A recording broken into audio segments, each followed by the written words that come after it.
Welcome back, ladies and gentlemen, to the Wolf's Den. This is the fourth time we're doing this, so I tried doing three different intros, and I'm not doing live. So for some reason, when I'm not doing live, I screw up, and I need extra takes. Don't get it why it happens now, whatever. So on the third one, all good. I get through a good, I don't know, 25 minute long video. It was fantastic. It was great. I stop record. I, for some reason, think it auto saves and I'm good to upload. And I go to upload and there's no video. So, we're doing this again. Fourth time's a charm, apparently.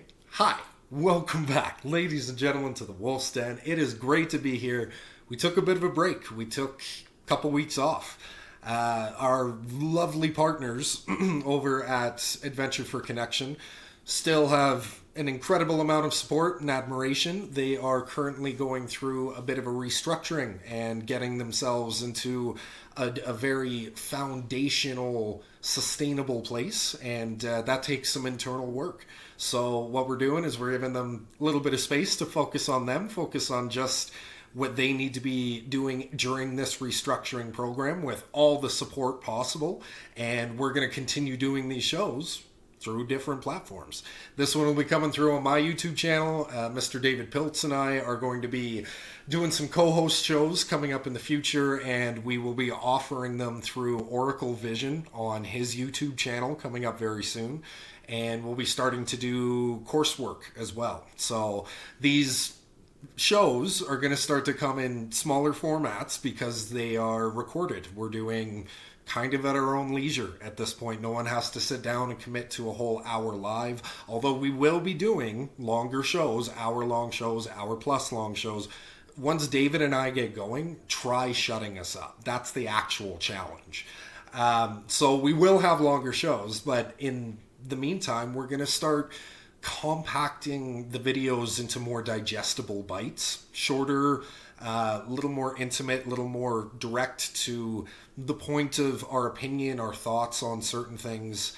And we're going to leave the longer shows to the wonderful camaraderie and the back and forth that David and I get into once we start our conversations. And a lot of the guests that David has, kind of lined up that have incredible topics to cover and wonderful teachings to offer. And beyond that, we will start to offer a lot of the coursework, a lot of the teachings that we were throwing into the hour-long shows. We're going to start to be offering them through curriculums and courses and certain membership packages through the new viewership channels. So stay tuned as we're getting reformatted ourselves, and it's an really important time just on the heels of Lionsgate for all of us to be stepping into what we want the next stage of our lives to be. What do we want to be calling forth from ourselves to reflect as an experience in this world? Because it's all available. Every variant experience or version of reality is available to us. Which one are you aligned with? Which one are we choosing out of a conscious presence of awareness to say, that's the one I'm experiencing. That's my world. That's the power of perception. This is the power that we have as these multi-cosmic beings. Being here, experiencing the most slow-mo version of creation that we could possibly experience.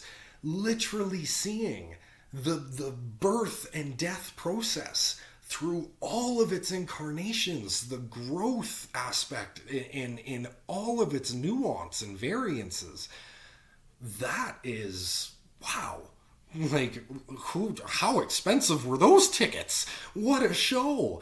What a show to be here watching the absolute step-by-step, atom-by-atom experience of creation. That's incredible. So when we look at it from that perspective and we go through certain plateau periods, certain energetic transitional portal periods, maybe is a better word than plateau periods, portal periods, Like Lionsgate, for example, we get the ability to tap into that awareness of our place in this incredible cosmic creation, cosmic ballet, and put an intention out there. Expectations are tricky. Expectations are tough. Not to say that we shouldn't have goals, but those goals should be defined by intention, knowing that the course is going to take us where it needs to based off of our energy, based off of what's best for our energetic state at any given time, guided by that intention. When we set an expectation, there's a lot of things that come with expectations. There's room for resentment, room for inadequacy, room for doubt, room for disappointment, room for complacency is another good word.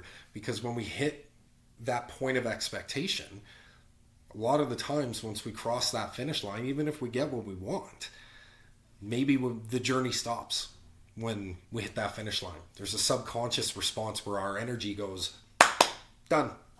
I did what I set out to do. Because it wasn't based off of a guiding intention. It was set off of a material expectation. It was a great way of putting it. And where I've certainly been at with the last couple weeks has been honoring that space of where's my intention? Where's my intention? Where is my focus? Where are my general responses of energy? You know, when we sit and we think about our lives, when we think about our day that we had, the week ahead of us, the year ahead of us, where we're going to be in our lives in the future, we get energetic and emotional responses every time. Same thing when we think about the past.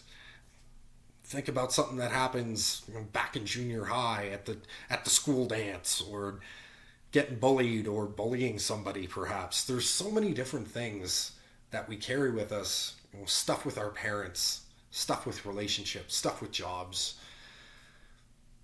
When we're looking forward back, even at the now, we always have these emotional and energetic responses to every single thought, to every single projection that we go into. When we have those responses, a lot of the time we don't take a conscious accountability to the fact that it's really on us how we're choosing to identify with those emotional responses. Well, this happened. I can't do anything to change it. Nobody's asking you to change the circumstance. We're asking you to take accountability for how you respond to the circumstances. That's all on us as individuals. No one else can do that for us. That's all on us. So there was a big reflection in this for myself over the last couple weeks. I noticed I was cocooning, is a great way of putting it. I was putting myself into an actual physical container where I wasn't even leaving the house that much. You know, I was going outside for stuff, but I wasn't going and spending hours outside at a time type thing, right? I was actually staying in a lot. And in between work, I was kind of just zoning out with binge watching stuff and playing video games for the most part. And I was wondering why that pattern kicked in. And it made me reflect on the summer where there's been a balance of that, but a little bit more towards the side of engaging in a very kind of passive enjoyment of this summer, where when I came up to the mountain, I had expectations. And I was thinking, oh, I'm gonna be outside all the time, and I'll be doing my ninjutsu training every single day. It'll be great. It'll just like the old days. That didn't kick in. So instead of judging myself and getting wrapped up in an emotional context of it, I said, well, you know, I've been outside, I've done training, and it hasn't been in a routine. It's been certainly scattered, but I've been outside. I've certainly enjoyed time outside up here. I've engaged in walking around and doing things out here, but in the downtime, I was sitting and I was receiving, because I also know that when I watch certain things, there's an awareness of if I'm shutting down to watch this, or if I'm watching it because there's something nuanced within whatever I'm receiving that is meant as a higher download, and I'm going to translate it after I'm done watching it. So there was a lot of that taking place. There was the nuance downloads in a lot of what I was watching. And it hit a point over these last 2 weeks where there was a lot of, we had this whole month, we had Lionsgate, we had a bunch of moon phases, really powerful moon phases. And energetically, there's a huge surge in society right now. There's a societal energetic aura that it's affecting anybody. If you're a part of society, you're being affected by that energy. So there's a conscious presence of accountability of, again, choosing how I'm identifying with that energy, the influence, the emotional state, the things that come up. That's all on me. That's my accountability towards that response. So when I started cocooning over the last couple weeks, I knew I was taking a break from stuff, but I didn't expect to cocoon. So I cocooned, and I fell into a little bit of a state of judgment, and I would spend some time having those thoughts come through of, well, why aren't you doing this? And I should be doing this. I should be doing that. And as soon as that kicked in, I caught myself and I said, well, there you go. You're not living in your present state of self-love. If I'm living in projection of I should be, I'm not loving myself. I'm judging myself. So caught that, nipped it in the butt, and I said, okay, well, what have I been doing over this last bit? If I'm going to sit here and judge myself, let's analyze it for a little bit. Remove the judgment.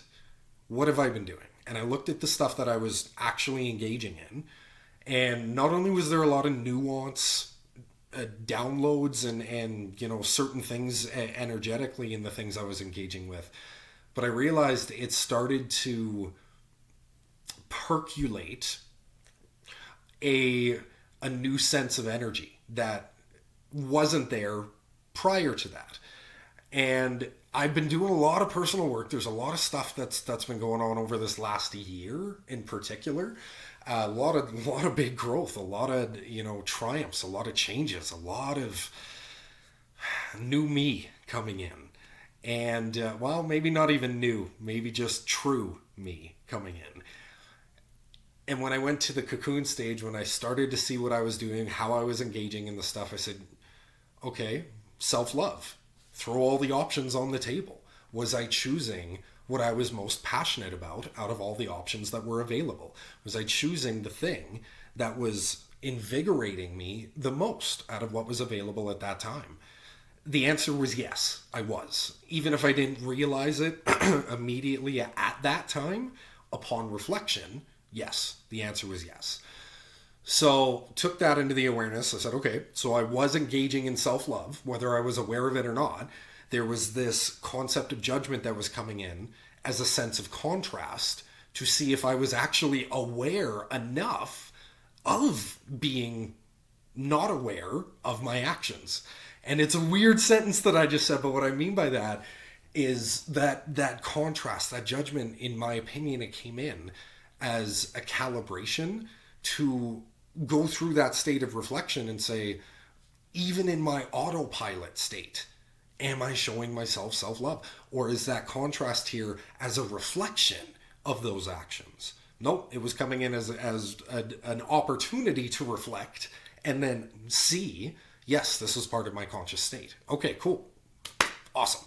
Once I had that reflection, as I was coming out of the 2 weeks, that energy surge, the percolation, like I was saying, it started to engage itself in a different way. Where some of the nostalgia stuff that I engage in my downtime, I've talked about it on numerous shows at this point. I had a lot of Power Rangers going in the background over the 2 weeks in some of the downtime and some of the work time. And when the energy surge started to pick up, I went and I started to do things like I would pick up my weapons collection, and I started to do some customizing on my weapons collection. I started to do a little bit of training with each weapon as I'm doing the customizing on it. And I'd go out in the morning and I would start my day with ninjutsu training to get that energy flowing. And that would be the surge for the day.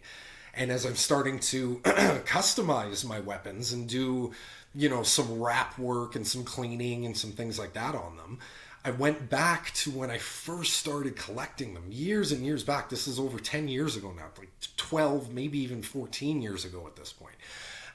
When I first started collecting my weapons, it started because I wanted all 4 of the Ninja Turtle sets. I wanted the twin swords, the sais, the twin nunchucks, and the staff. I even went and I got 2 baseball bats for Casey Jones just for good measure because, Casey Jones, he's a part of it too.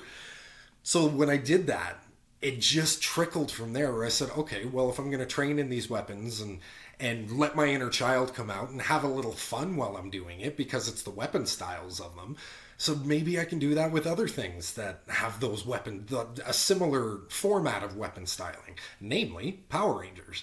So I kept the collection going and I started to collect all the different pieces so I could do training in any Ranger series team weapon style that I watched or that I felt like I wanted to train in.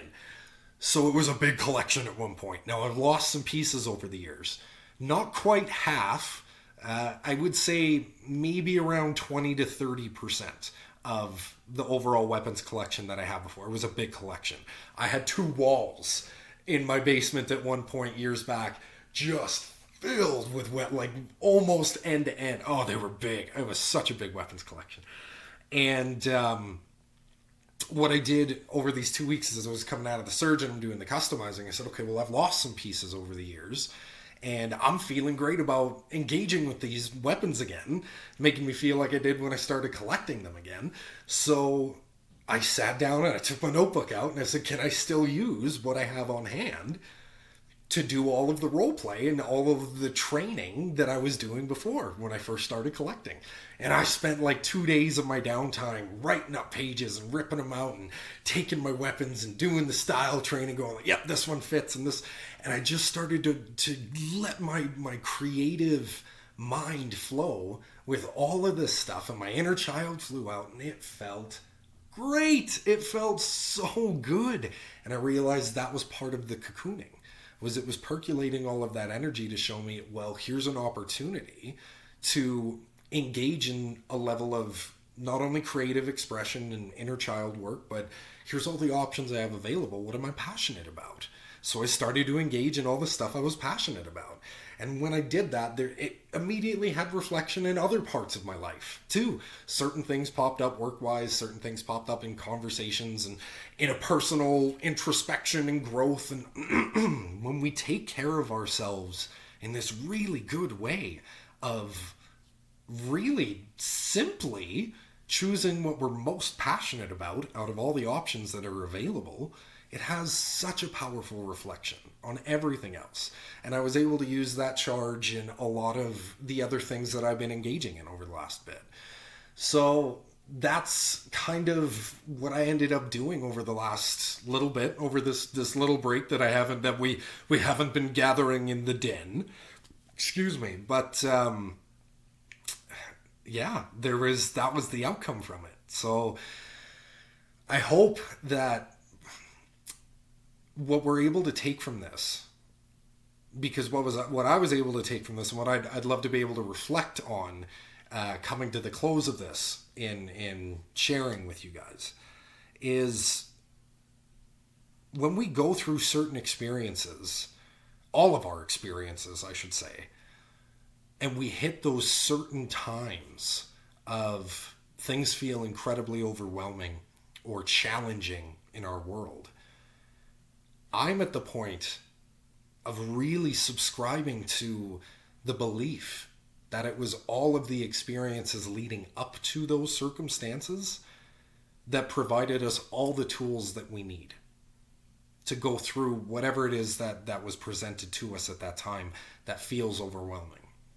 And I feel one of the reasons behind it being so challenging and so overwhelming to the point of where it feels like everything is falling apart or breaking down is because with all those tools that we were given through the experiences leading up to that point, everything breaking down then provides us the materials. And we now have everything at our disposal, along with our conscious intention and awareness, towards the metaphorical aspect of what's taking place for us, to rebuild as we see fit who we are, how we wish to walk our path forward. We have everything at our disposal. All the tools that were given to us, all the materials on hand. Now it's just on us to take that accountability. And I believe in you. And if you don't feel that you have those tools, please come see us. Because I promise you that we'll reinforce you that you do. And we'll help you rediscover the fact that deep, deep down within each and every one of you, you carry everything. All of us do. We each carry everything that we need to go through every point of our life that we're experiencing and that we're faced with. Can't wait to see more of you guys coming up. Some of the things that we got planned is going to be very exciting. Hopefully David and I are going to be doing a show together real soon because we have a wonderful back and forth rapport. And we'll see you guys next time. It may not be week long in between the videos because they're shorter now. They're more compact. I want you guys to want more. I want you to keep coming back. I'm half joking about it, but I'm half not because I have fun doing these things. So keep coming back so I can keep doing these things. Maybe we'll see you in a few days. But we'll see you next time. Have a great weekend, you guys.